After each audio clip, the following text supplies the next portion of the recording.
వాజ్పేయి విగ్రహం పెడతామని చెప్పి సచివాలయం ముందు బండి సంజయ్ పెట్టారు. మంచి సర్కిల్ చూసుకొని పెట్టామని వాజ్పేయి నీకు మంచి లీడర్ ఏమంటారు సార్ కేటీఆర్ చెత్త చెదాన్ని తీసేస్తా అని చెప్పి రాజీవ్ గారిని టచ్ చేస్తే టచ్ చేసిండో లేదో ఒకటే నిమిషంలో టీఆర్ఎస్ ఆఫీసు మొత్తం పునాదులతో లేచిపోతుంది.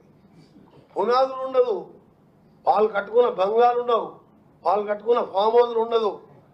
దేశం కోసం చనిపోయిన మాజీ ప్రధానమంత్రి 18 సంవత్సరాలు ఓటు హక్కు కల్పించిన మహనీయుడు, ఆ మహిళలకు 50% రిజర్వేషన్ కల్పించిన ఆలోచన పరుడు. ఏమైనా బుద్ధి ఉందా ఆయనకు?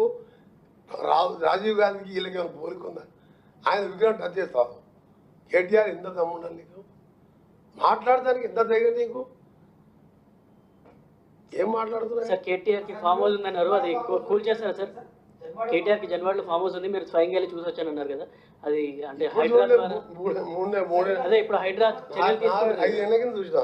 చర్యలు తీసుకుంటుంది కదా, ఇప్పుడు కూల్చే అవకాశాలు వస్తే చర్యలు తీసుకుంటారా లేదా హైడ్రా కమిషనర్ హైడ్రా కమిటీ నిర్ణయిస్తుంది. నేను సంబంధిత శాఖ మంత్రిని కాదు, లేదంటే చూసి వచ్చినా అని చెప్పినా మీరు కూడా పోయిరారని చెప్తున్నాను. అప్పటికి రేవంత్ రెడ్డి గారు మీరు పోయింది అదే కేసు అయింది కదా. హైడ్రా విషయం వేరు, ఆయన మాట్లాడుతున్న వాళ్ళకున్న వీళ్ళకు అంటే అది చట్టపరంగా అదొక ఇండివిజువల్ బాడీ, వాళ్ళ పని వాళ్ళు చేసుకుంటూ పోతారు.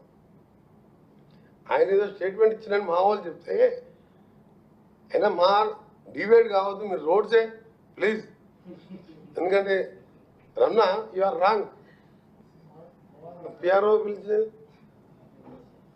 అంటే ఎందుకంటే సబ్జెక్ట్ వేరే కావాలని చెప్పిండు, మిక్స్ చేస్తే కదిస్తాడు. కాదంతో నాకేం సంబంధం? నీ తినలేదు తిప్పలేదు వాడు. ప్రెస్ మీట్ త్రిపురారు రోడ్ మీద ఎందుకు పంపించావు?